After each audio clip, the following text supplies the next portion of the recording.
Every decision I make feels like it carries the weight of 10 lives. That thought isn't dramatic. It's the first sentence that rises in my chest when I sit at this desk, long after midnight, surrounded by open contracts. The calculator glows like an unforgiving eye in the corner, its green numbers burning against the darkness. The phone won't stop buzzing. Messages pile up in red notifications, each one another voice demanding that I choose, decide, commit. The harsh white glow of the desk lamp throws everything into sharper relief. Papers spread across the desk, signatures half finished, contracts waiting for approval. Towers of documents rise like fragile skyscrapers, leaning precariously, daring me to touch one and bring the whole city down. And me? I sit there, slumped in the chair, exhaustion laced with dread pressing into my shoulders. My mind feels like it's carrying a weight much heavier than the pen in my hand. I rub at my eyes, but the blur doesn't fade. Instead, my inner dialogue starts its quiet attack. What if this deal collapses? What if this client walks away? What if one mistake ruins everything my family has built? Every choice tonight feels amplified, like the wrong stroke of my pen could topple not only my career, but the life my wife and I have been straining to hold together. The desk lamp hums faintly, the sound mixing with the muted ticking of the wall clock. Each second sharpens the pressure. I imagine my kids sleeping in the next room, unaware of the war their father fights against numbers, paperwork, and the gnawing fear of failure. I imagine my wife asleep too, trusting me to carry these decisions, trusting me not to crack. It should be simple. Sign here, approve there. But nothing feels simple anymore. Every small choice grows teeth, turning into a beast that stalks me long after the pen lifts off the page. At work, it's contracts, loans, numbers. At home, it's decisions about bills, about when I can finally make it to a school event, about whether I should answer one more email or close the laptop and sit at the dinner table. Even within myself, there's no break. What do I prioritize? My business's survival or my children's bedtime stories? Which version of me will collapse first? The provider, the father, or the man simply trying to breathe? The fragile towers of contracts on my desk tilt in my imagination, threatening to fall. Each paper a decision, each decision a verdict. I feel like I'm balancing them with trembling hands. And so I sit here, locked in the glow of the lamp, with exhaustion hanging heavy and dread clawing at my chest.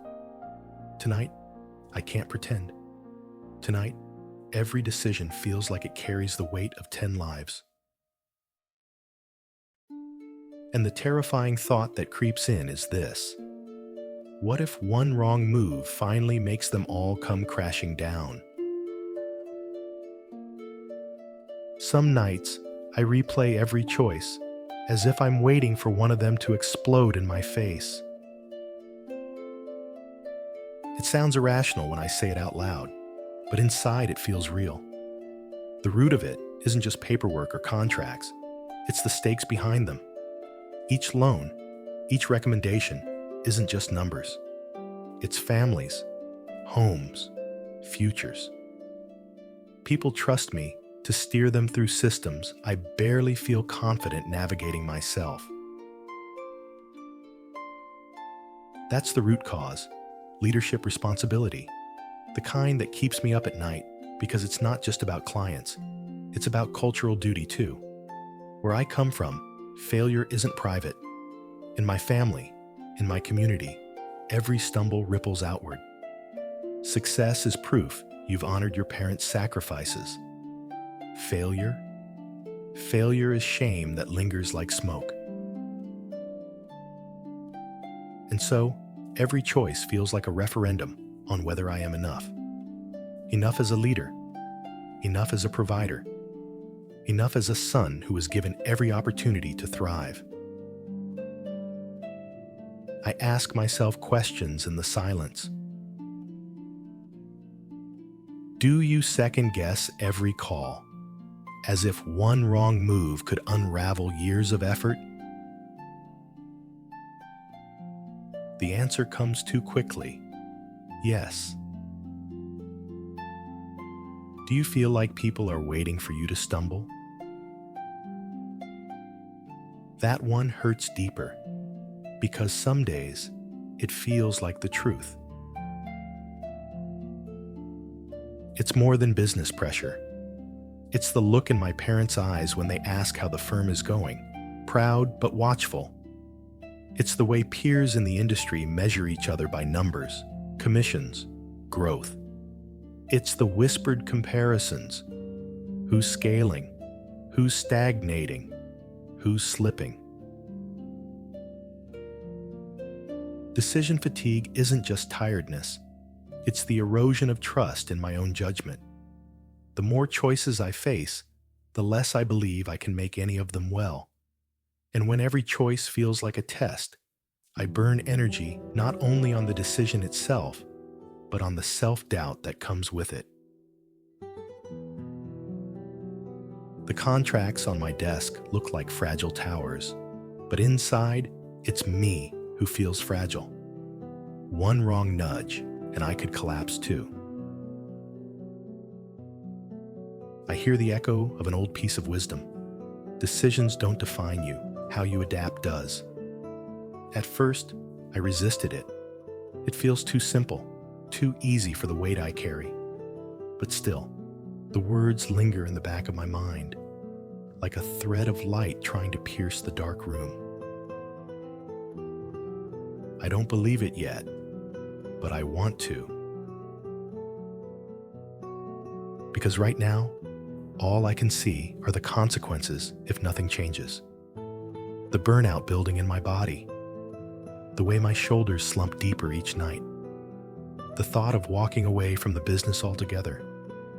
Not because I don't love what I do, but because I no longer trust my ability to carry it. That's the cost of decision fatigue. Not just tiredness, collapse. And tonight, staring at the towers of contracts leaning against the glow of my desk lamp, I can't help but wonder, what happens if I finally give out before dawn arrives? The call came just after midnight.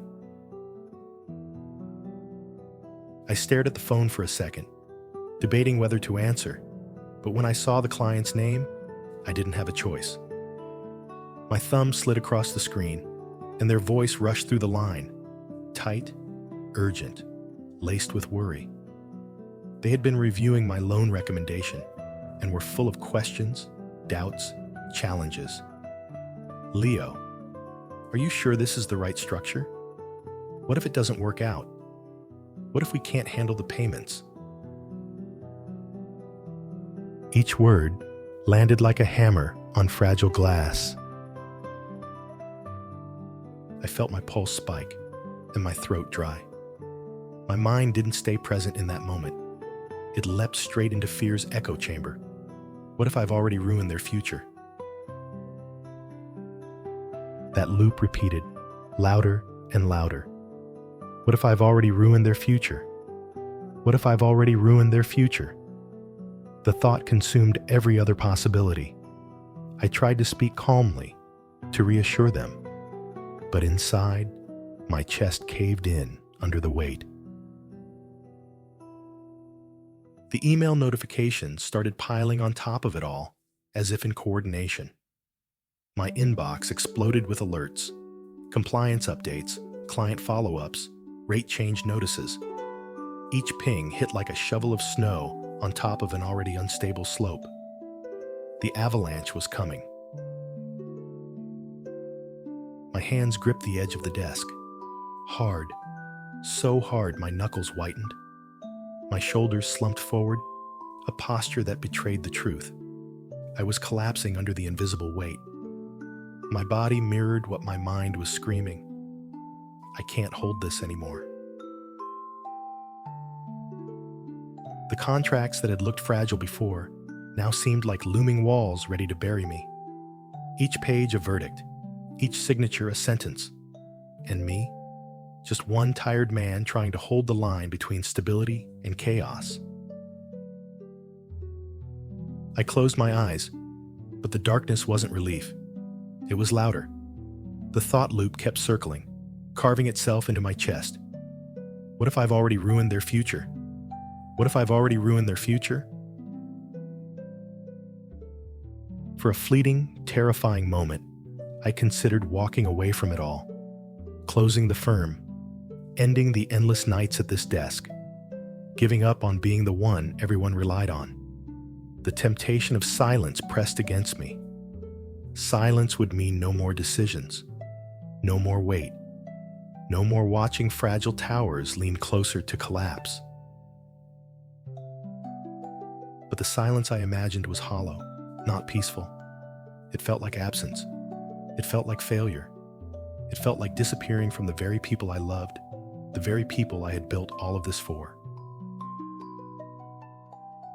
I sat there, hands locked on the desk, shoulders slumped, eyes closed, trapped between collapse and responsibility.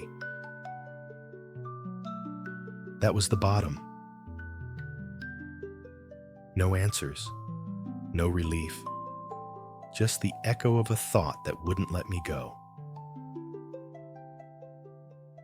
And then, something shifted. It wasn't dramatic. It wasn't a lightning bolt. It was quieter than that, almost unnoticeable. The first light of dawn slipped through the blinds, painting thin gold lines across the desk. After hours in the unforgiving glow of the desk lamp, the natural light felt like mercy. I looked up from the piles of contracts and saw it. The faint but undeniable truth that night always ends. No matter how heavy the dark feels, dawn comes anyway.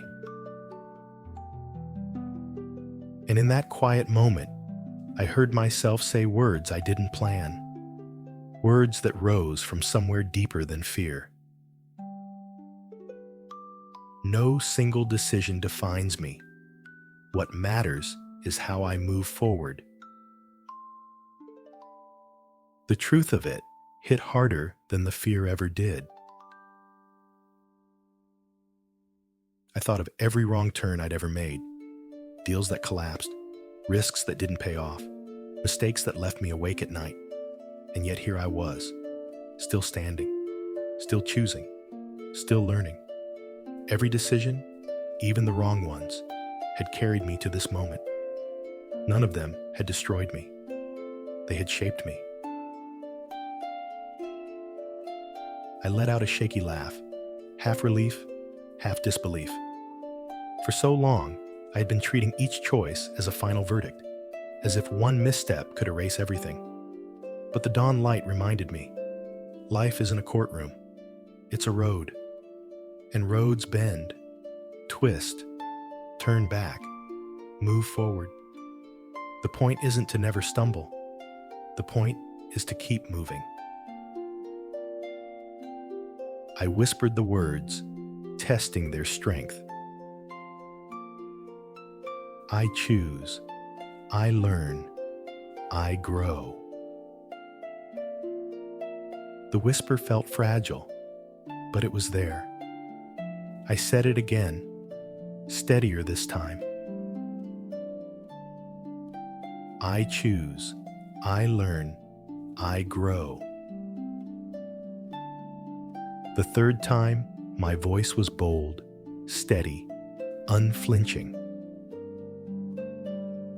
I choose, I learn, I grow. The mantra didn't erase the contracts or the client's worries or the avalanche of emails, but it changed the way I stood in front of them. Instead of seeing them as verdicts waiting to crush me, I began to see them as steps. Steps I had already proven I could take, even when they were hard, even when I stumbled. I sat back in my chair, shoulders loosening, grip on the desk easing. The sunrise spilled further across the room, brushing against the photo of my family on the shelf.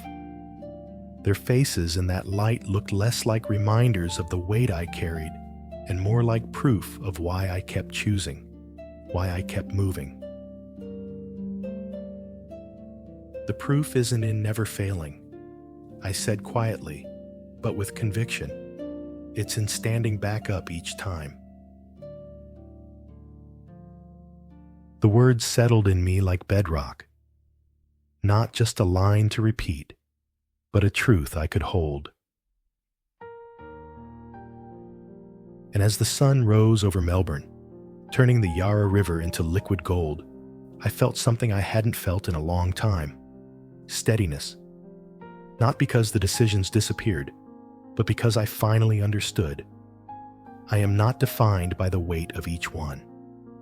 I am defined by the fact that I keep carrying them forward.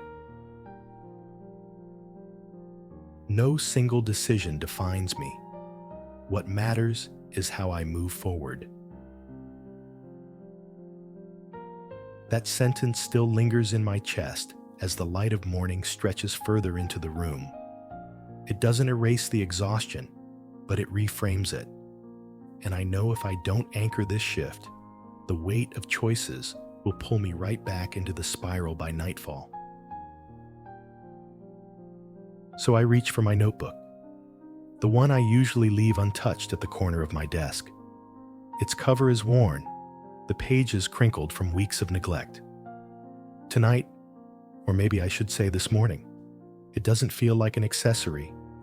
It feels like a lifeline. I pick up my pen. For a moment, hesitation whispers, what if this doesn't work? What if it's a waste of time? But I've lived long enough to know that sometimes the smallest acts are the ones that save us. So I press the pen to the page, and I start with one simple line. Today, I stood by this decision. The words scratch out beneath my hand, ink carving proof into paper. I don't list all my choices. I don't spiral into overthinking. I just captured one decision that mattered, one I trusted myself on. As the pen moves, I notice the sound it makes, a steady scratching, like a soft rhythm anchoring me back to presence. The paper holds what my mind can't. The proof is no longer trapped in thought. It's external, real, undeniable. I pause, look at the words, and read them back to myself. Today, I stood by this decision. Something subtle shifts in my chest. Relief. A little more space to breathe.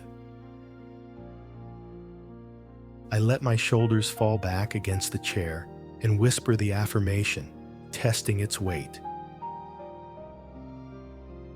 I trust the steps I've taken. It feels shaky at first, like a bridge I'm not sure will hold.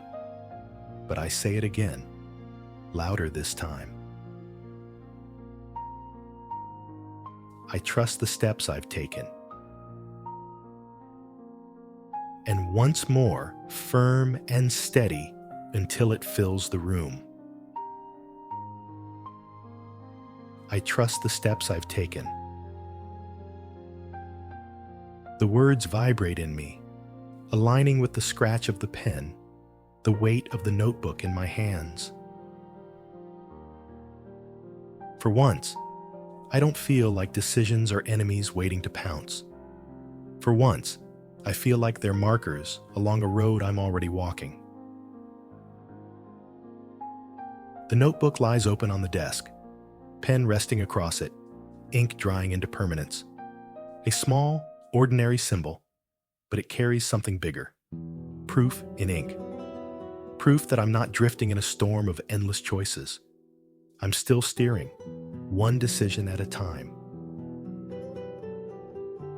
Even one line of writing feels like resistance against collapse. Even one decision honored feels like leadership, not failure. And in that moment, I know this practice doesn't have to be grand. It doesn't have to solve decision fatigue forever. What matters is that in this small act, pen scratching against paper, I've shifted the weight. Just a little. Just enough to feel the ground again. Even in this small step, I feel the weight shifting. Strength isn't found in being flawless. It's found in choosing again tomorrow. That's the truth I carry with me now, at the close of this week. Decision fatigue hasn't vanished. The contracts are still there. The phone still buzzes. Clients still ask hard questions. But my relationship to the weight has shifted. At work, I've stopped demanding perfection of myself. Not every choice has to be world-shaping. Some are just steps. Small, imperfect, forward-moving steps. And that's enough. With family, this shift means something deeper. I can sit at the dinner table and not let my mind spiral through the what-ifs of the day. I can listen when my kids tell me about their Lego creations without my head half occupied by contracts waiting at the office. They don't need a flawless father. They need one who shows up again and again. Within myself, the integration feels like a loosening. I no longer grip each choice as if it's the final verdict on my worth. I allow myself to breathe between decisions, to trust that one misstep won't undo everything. And in that trust, I discover something steadier than control. I discover resilience. I hold on to a single line, clear as a mantra. Each choice is a step, not a verdict. The image that stays with me is the desk, once cluttered with towers of fragile contracts, now cleared. Only the family photo remains, steady in its frame. That's what endures. Not the endless paperwork, not the high-stakes decisions, but the people and the presence I carry through them. And as I sit here tonight, I know there's more work ahead.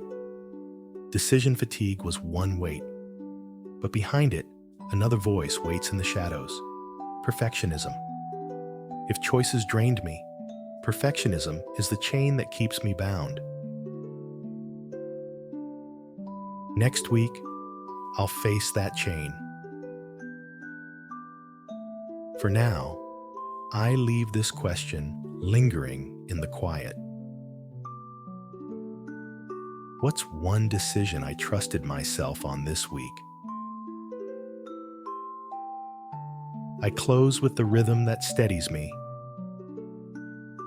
Each choice is a step, not a verdict. A cleared desk, a photo of my family, steady in its frame. And tonight, I hold the proof. Strength isn't found in being flawless. It's found in choosing again tomorrow.